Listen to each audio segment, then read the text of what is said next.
दोस्तों आज की वीडियो में हम हमारे भारत देश की नदियों के बारे में जानेंगे। कौन कौन सी नदियां हैं, कौन नदियों के क्या क्या महत्व हैं, उनके बारे में हम इस वीडियो में जानेंगे।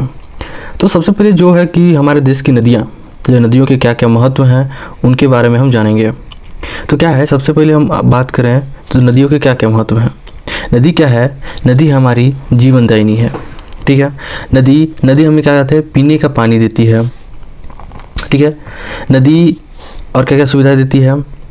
नदी हमें सिंचाई का सुविधा देती है, हमें बिजली देती है, मत्स्य पालन, मछली मिलती है हमें नदियों से, परिवहन देती है, क्योंकि नदियों के माध्यम से ही एक स्थान से दूसरे स्थान पे नावों के सहारे हम लोग जाते हैं।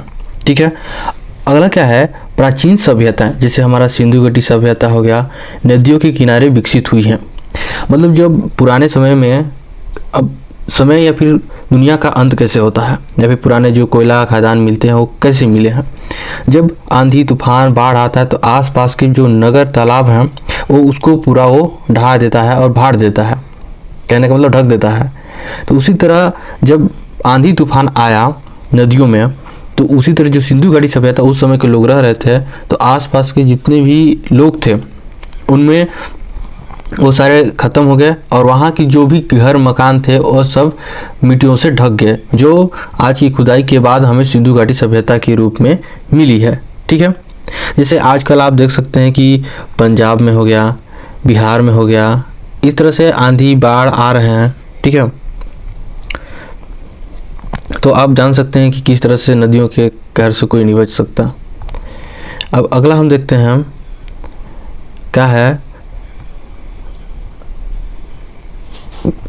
क्या है कि भारत की नदियों को दो समूह हैं। ठीक है, जो हमारे भारत देश की नदियों के मुख्य दो समूह हैं। क्या है? हिमालयी नदियाँ, ठीक है, हिमालयी नदियाँ और प्रायद्वीपीय नदियाँ। ठीक है, यानी हमारे भारत देश में दो नदियाँ हैं, एक हिमालयी नदियाँ, एक प्रायद्वीपीय नदियाँ। अब समझते हैं कि हिमालयी नदियाँ कौन कौन सी हैं। तो सिंपल सी बात है, हिमालयी नदियाँ वी नदियाँ जो हिमालय पर्वत से निकलती है। ठीक है, इनका जल स्रोत हिमनद यानी ग्लेशियर और वर्षा है। ठीक है, और इसमें जो है कि साल भर जल भरा रहता है। जो हिमालय से निकलती नदियाँ हैं, हिमालय से, उसमें साल भर जल भरा रहता है। ठीक है, जल भरा रहता है। तो इसमें जो प्रमुख नदियाँ हैं वो कौन कौन से हैं, ये ध्यान देने वाली बात है। सिंधु नदी प्रणाली, ठीक है, क्या होता है? सिंधु, झेलम, चिनाब, रावी, ब्यास, सतलज, सिंधु नदी प्रणाली में आते हैं। ठीक है, ये सब क्या है, हिमालय पर्वत से निकलती हैं। ये सब तीनों निकलती हैं, लेकिन जो सिंधु नदी से होती है वह है सिंधु, झेलम, चिनाब, रावी, ब्यास और सतलज। अगला क्या है कि गंगा नदी से जो उत्पत्ति होती है या फिर मिलते हैं आपस में, वह है गंगा, यमुना, सोन, घाघरा, गंडक। ठीक है, और ब्रह्मपुत्र नदी से तिब्बत से निकलकर असम से होकर बांग्लादेश जाती है। ठीक है, मतलब समझे, जो ब्रह्मपुत्र नदी है वो तिब्बत से निकलती है और तिब्बत से वो असम होते हुए बांग्लादेश की ओर जाती है, ब्रह्मपुत्र नदी। ये सारी नदियाँ कहाँ से निकलती हैं? हिमालय पर्वत से। ठीक है, अगला देखें, जो प्रायद्वीपीय नदियाँ हैं, वे नदियाँ, ठीक है, वे नदियाँ जो दक्षिण भारत के पठार से निकलती हैं। कहाँ से? पठार से निकलती हैं। ठीक है, वो क्या है? प्रायद्वीपीय नदियाँ हैं। और इसमें जो है, इसमें भी जल स्रोत वर्षा पर आधारित होती है। जो हिमालय पर्वत की नदियाँ थी वो क्या थी, उसमें हमेशा जल भरा होता था, क्योंकि उसमें ग्लेशियर, जो हिंद है उसमें ग्लेशियर ज़्यादा होती थी। ठीक है, और जो प्रायद्वीपीय नदियाँ हैं उसमें जो है कि दक्षिण पठार, भारत के दक्षिण पठार से निकलती हैं, और वर्षा का जो स्रोत है सिर्फ, नहीं, जल का जो स्रोत है वो सिर्फ वर्षा पर निर्भर होती है, जो प्रायद्वीपीय नदियाँ हैं। ठीक है, अधिकतर गर्मियों में इनका जल क्या हो जाता है, कम हो जाता है, इनका जल कम हो जाता है। जो प्रायद्वीपीय नदियाँ हैं वो इनका जल कम हो जाती है। जैसे पूर्व की ओर बहने वाली नदियाँ गोदावरी, कृष्ण, कावेरी, महानदी बंगाल की खाड़ी से में गिरती है। आबकारी वाला में एक क्वेश्चन आया था कि बंगाल की खाड़ी में गिरने वाली नदियों के नाम बता, तो क्या था? गोदावरी, कृष्ण, कावेरी, महानदी, ये चारों आंसर आप आंसर लिख के आ जाता है। ठीक है, अब पश्चिम की ओर बहने वाली नदियाँ कौन कौन सी है? नर्मदा और ताप्ती। ये क्या है? ये अरब सागर में गिरती हैं। ठीक है, अगला देखते हैं। अब नदियों का जो जल ग्रहण क्षेत्र है, ठीक है, वो क्या है? नदियों का जल ग्रहण क्षेत्र, जिस क्षेत्र में कोई नदी और उसकी सहायक नदियां आप पानी इकट्ठा करती हैं उसे जल संग्रहण कहते हैं। ठीक है, उसे क्या कहते हैं? जल संग्रहण कहते हैं। अब नदियों के जो लाभ हैं, नदियों के लाभ, सिंपल सी बात है, नदियों के क्या क्या लाभ है सबको मालूम है। पहला क्या है?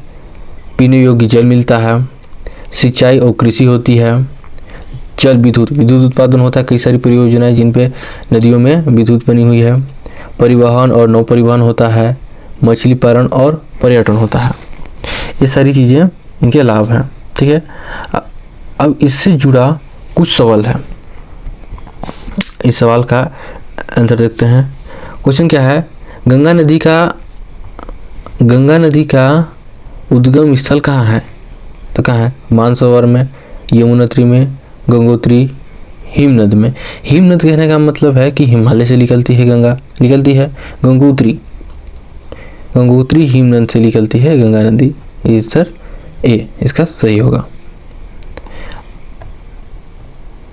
अगला क्वेश्चन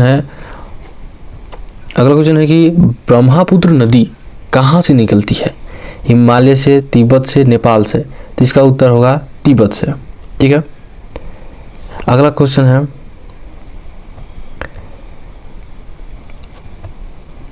निम्न कौन सी नदी प्रणाली झेलम, चिनाब, रावी, ब्यास और सतलज शामिल है? ठीक है, कौन सी नदी प्रणाली? तभी हम पढ़े कौन सी? सिंधु प्रणाली।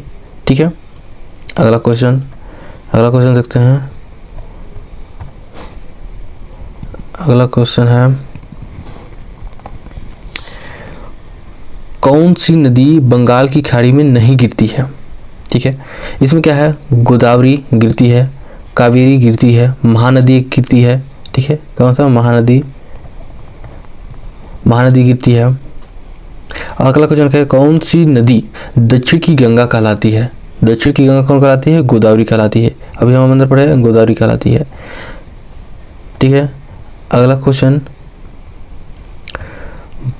भारत की सबसे लंबी नदी कौन सी है? भारत की सबसे लंबी नदी कौन सी है? इसका आंसर है गंगा। यहाँ गंगा आंसर दिया है। ठीक है, इसकी सबसे लंबी नदी है गंगा। किस नदी पर भांगड़ा नांगल बांध बनाया गया है? तो इसका आंसर होगा सतलज। सतलज नदी पर भांगड़ा नांगल बांध बनाया गया है। ठीक है, किस नदी पर भांगड़ा नांगल बांध बनाया गया है? तो इसका आंसर होगा सतलज। आगे हम चलते हैं। अगला क्वेश्चन है यमुना नदी कहाँ से निकलती है? यमुना नदी आपको पता है यमुनोत्री हिम नदी से निकलती है। ठीक है, अगला देखते हैं।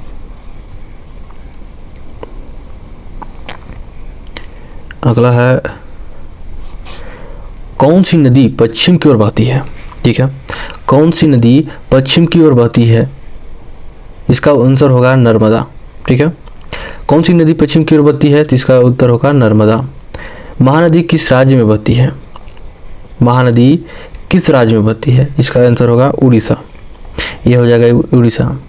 ये सारे क्वेश्चन जो हैं कि नदियों से रिलेटेड क्वेश्चन आते हैं, तो इसमें से एक आध क्वेश्चन फंस जाते हैं। जिससे आप देखे होंगे कि जो आबकारी में आया था कि बंगाल की खाड़ी में गिरने वाली नदियों के नाम गोदावरी, कृष्णा, कावेरी, महानदी।